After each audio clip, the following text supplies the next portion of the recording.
മുഖ്യമന്ത്രി പിണറായി വിജയന്റെ മകൾ വീണയുടെ എക്സാലോജിക് കമ്പനിക്ക് CMRL നൽകിയ തുക ചില രാഷ്ട്രീയ നേതാക്കൾക്കും ഉദ്യോഗസ്ഥർക്കും നൽകാനെന്ന് SFIO. ഡൽഹി ഹൈക്കോടതിയിലാണ് SFIO ഇക്കാര്യം അറിയിച്ചത്. SFIO അന്വേഷണത്തിനെതിരെ CMRL കമ്പനിയുടെ ഹർജിയിൽ വാദം പൂർത്തിയായി. കേസ് വിധി പറയാനായി മാറ്റി. വിവരങ്ങളുമായി ആർ അച്യുതൻ ചേരുന്നുണ്ട്. SFIO അന്വേഷണം റദ്ദാക്കണമെന്നാവശ്യപ്പെട്ടുകൊണ്ടുള്ള ഹർജിയിന്മേലാണ് ഇത്തരം നിർണായകവും ഗുരുതരവുമായിട്ടുള്ള കാര്യം ഇപ്പോൾ SFIO കോടതി അറിയിച്ചിരിക്കുന്നത്. എന്തൊക്കെ കാര്യങ്ങളാണ് SFIO അറിയിച്ചിരിക്കുന്നത്? എപ്പോഴാണ് ഇനി ഈ കേസിൽ വിധി പറയുക?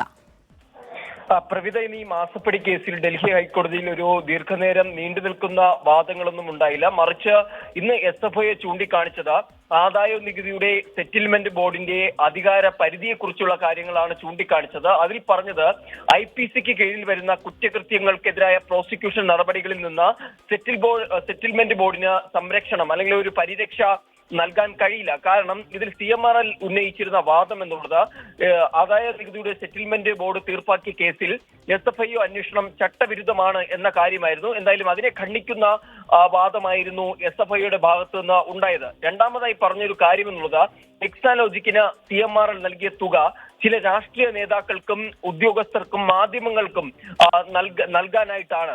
ഈ തുക നൽകിയത് അതിന്റെ ഉദ്ദേശം എന്നുള്ളത് CMRL കമ്പനിയുടെ പ്രവർത്തനങ്ങൾ സുഗമമായി മുന്നോട്ട് പോകുന്നതിന് വേണ്ടിയാണ്. പക്ഷേ എക്സാലോജിക്ക് ഇതുമായി ബന്ധപ്പെട്ട് വെളിപ്പെടുത്തിയത് ചില സോഫ്റ്റ്വെയറുകൾ നൽകിയതുമായി ബന്ധപ്പെട്ടിട്ടുള്ള വിനിമയം മാത്രമാണ്, തുക വിനിമയം എന്നാണ് ചൂണ്ടിക്കാട്ടിയത്. പക്ഷേ അതല്ല നടന്നത്. മറിച്ച് കമ്പനിയുടെ പ്രവർത്തനങ്ങൾ സുഗമമായി മുന്നോട്ട് പോകാൻ നൽകിയ തുകയായാണ് SFIO ഈ തുകയെ ഡൽഹി ഹൈക്കോടതിയിൽ അറിയിച്ചത്.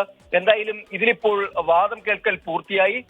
ഇതിൽ കേസിൽ വിധി പറയാനായി മാറ്റിയിരിക്കുന്നു. കക്ഷികളോട് കൂടുതൽ വാദങ്ങൾ എഴുതി നൽകാനാണ് ഇപ്പോൾ ഡൽഹി ഹൈക്കോടതി അറിയിച്ചിരിക്കുന്നത്. പ്രവിധ അച്യുതനാണ് ഡൽഹിയിൽ നിന്ന് വിവരങ്ങൾ നൽകിയത്.